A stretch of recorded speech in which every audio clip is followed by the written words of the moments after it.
پاکستان هیواد چې کومه پریکړه کړې ده د افغانانو په هکله او د افغانستان د مهاجرینو په هکله چې دوی به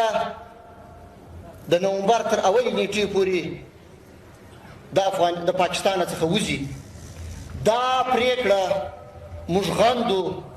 دا پریکړه غیر عادلانه بې انصافه پریکړه ده. موږ د پاکستان د شریف او درانه ولس څخه او د هغوی د علماء کرامو او هغو درنو سیاسیونو څخه هیله کوو چې خپل دغه چارواکي چې په داسې شکل باندې د افغانانو سره وحشت او بربریت کوي د دې کار څخه راوګرځوي. دا کار به د دواړو هیوادونو ترمنځ اړیکې ترنګلې کړي او دا کوشش چې موږ او تاسو یې په ګډه کوو چې موږ د هیوادونو سره خپلې اړیکې برحاله کړو په داسې شکل باندې دا کار په داسې یو وحشت او بربریت سره چې څوک یې کوي موږ نسو کولی.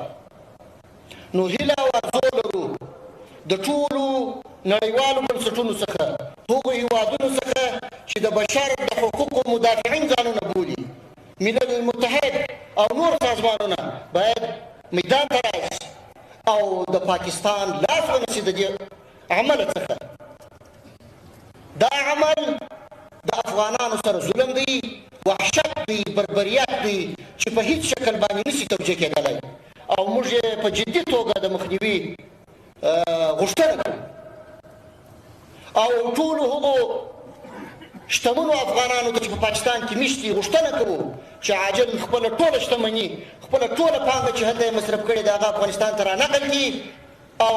هغه اقتصاد چې د دوی ستاسو په مټ باندې جوړ دی هغه ړنګ کړي او خپل افغانستان ته او د خپل ولس لپاره خدمت